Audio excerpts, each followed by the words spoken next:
If your significant other has one foot out the door or has expressed to you that they're unsure if they want to stay in the relationship, but you know you want to be in it for the long haul with them, you need to hear this. I'm Jennell Elias, and I'm clinically trained in marriage and family therapy. I focus now on helping couples with high demand lives avoid feeling like distant roommates, restore or increase intimacy, and build growth that actually lasts. Across my experience helping couples and families, I've bumped into situations where the relationship is just hanging by a thread. One spouse wants to fix things, they're usually the ones that reach out to me initially, while the other has a foot out the door, not really sure that they want to leave, but not really choosing to stay and work through things either. In those cases, the spouses that are still wanting to make things work find themselves in this perpetual state of limbo where they're almost waiting for their fate to be decided. Will their partner pull the plug and abandon everything they worked so hard to build so far?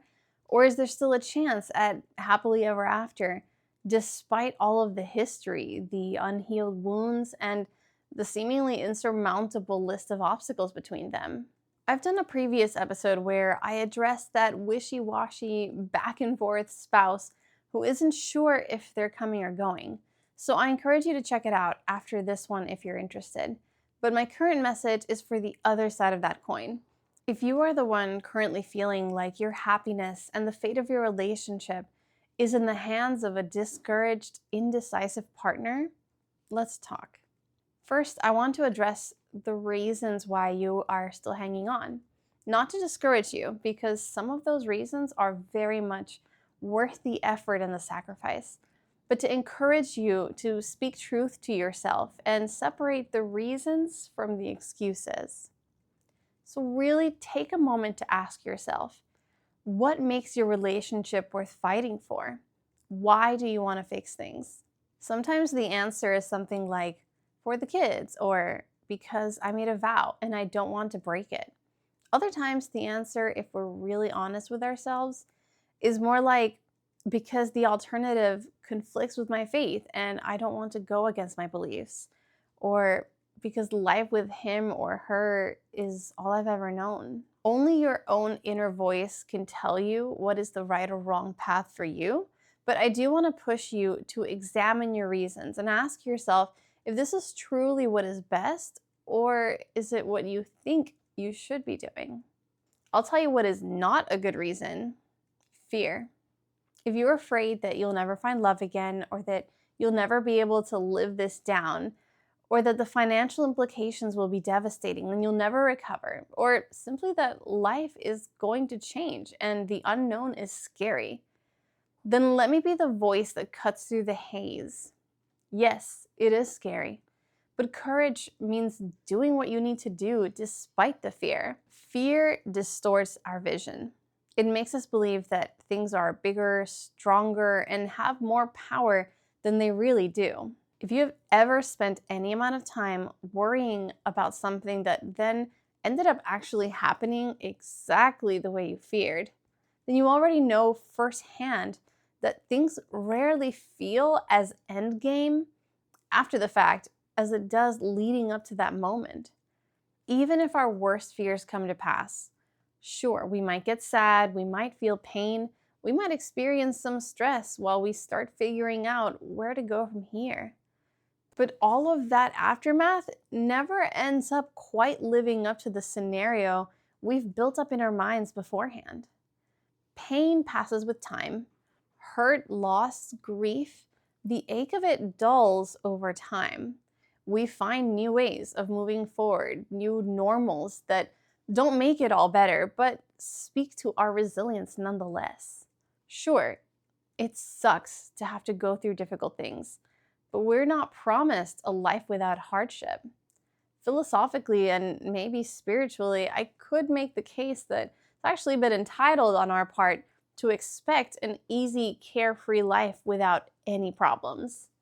Psychologically, I can tell you that some mild levels of stress are healthy and beneficial, and they help people build resilience, improve performance, boost memory, and prime the brain for better functioning.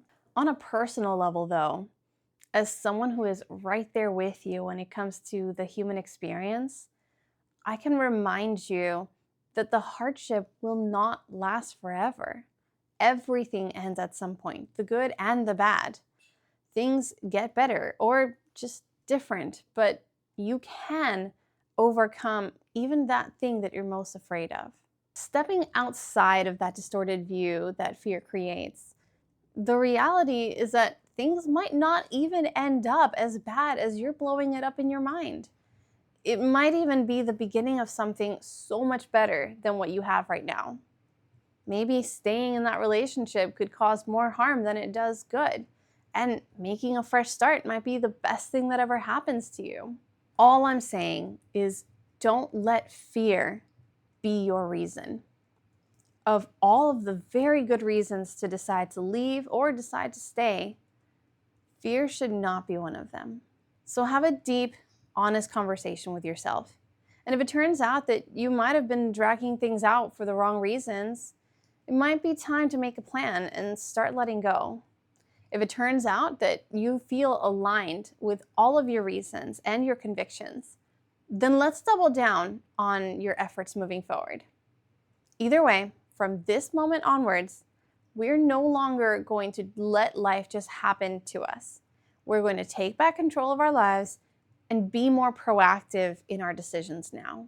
A natural question that comes up is, if they're still undecided if they want to stay or go, what can I possibly do about it? I can't control them. How am I supposed to be proactive about things that are out of my hands? Thankfully, the answer is a lot.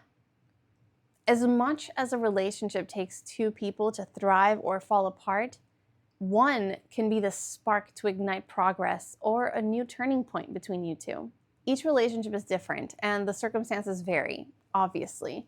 So short of speaking with you and your partner directly to guide some of your options, I can offer you a few guiding prompts to help guide your brainstorming and hopefully give you some ideas along the way. The first step to figuring out how to fight for your relationship is for you to ask yourself, is there anything that I already know I could be doing better? To inspire some ideas, I will put out there these questions. Is there anything that they've repeatedly been complaining about in the past? Do you know for sure that you are the absolute best listener? Are you a pro at empathizing with their feelings instead of mostly focusing on the facts or fixing the issue? Have you mastered the art of studying your partner to learn new things about them and then showing those tidbits that you learned through small ways and little gestures? Do you continually, even to this day, plan quality time for just the two of you where conversation can flow easily and curiosity towards each other is the central theme? If any of these or other areas of improvement come to mind, then this might be the perfect time to start working on some of these. Pick one, maybe two, to focus on at a time. Like any other human attempt at self-improvement, if you get too ambitious and try to change too much too soon, none of it will stick. And this whole effort will backfire as just another empty promise to do better that we couldn't stick to. That will do more harm than if you hadn't tried to do anything at all. So pick something that will be the most impactful, easiest thing you can do that you can actually stick with just to start out, then build momentum from there.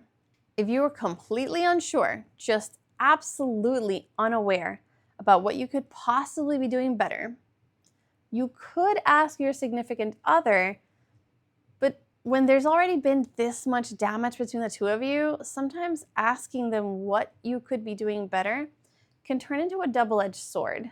When hurt prevails, that kind of question becomes an invitation to take jabs at the person we're upset with, and it can end up being very unproductive. So you know your person. If you think they will be gracious in answering honestly, and you honestly think you'll be able to listen to what they tell you with an open heart and mind, then go for it.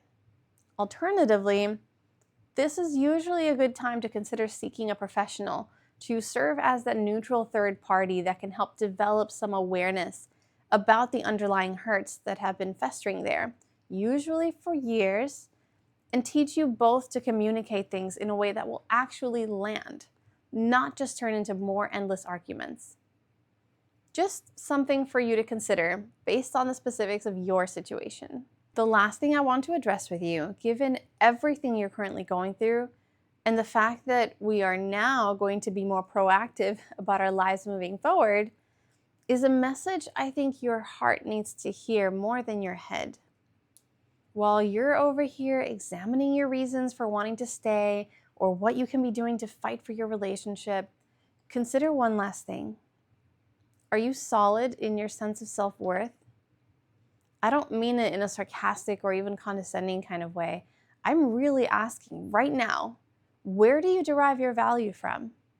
Do you like who you currently are? Outside of your relationship status, are you satisfied and happy with all of the other aspects of your life? When you consider the whole person, so physical health, our need for close relationships with family and friends, our financial stability, the need to feel like we're progressing in some kind of career, passion project, or other big life goal, our spiritual needs, however you define that for yourself, the need to constantly be learning something new and expanding the horizons of our minds, etc., where would you rate yourself in all of the various areas that one can be their full selves? I've worked with enough couples to know that it's pretty common for trouble in the relationship to also spill over into other areas of life and create this sort of black hole that sucks the joy out of many other areas of our whole self as well. Without meaning to, we might isolate from friends and family. Our ability to focus at work and perform at our best becomes affected. Maybe the stress of it all starts affecting our sleep or shows up through worsening health issues and other such examples. Pause and consider whether your focus on fixing things with your romantic partner might be out of proportion with other priorities without really meaning for things to be that way. If any of this sounds familiar, maybe what we need right now, more than anything else that I've mentioned this entire time, is to take back our sense of self and refocus on building the life that we want for ourselves. I've said this to my teenager since he was old enough to care about dating. Focus on making your life so satisfying that when someone else comes along, their presence only adds to all of that awesomeness you've already got going on. Then make sure you don't sacrifice it on their behalf.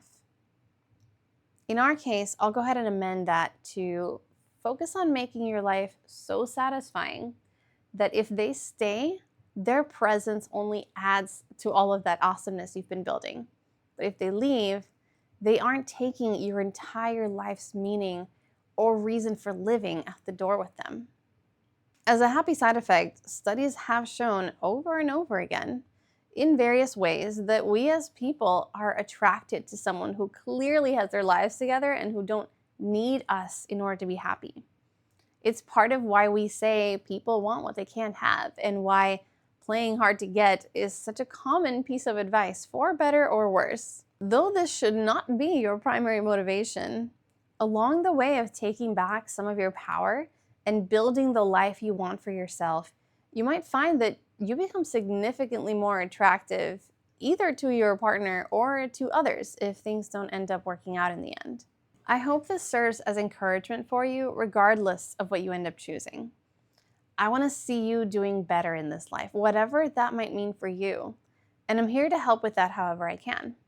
If you come up with any questions or want special advice about your particular situation, feel free to submit your question through the link that I have at the bottom of this episode's description. And remember to subscribe so you get the notification the next time I go live to answer those questions. Otherwise, I'm rooting for you. You've got this. We'll talk again soon.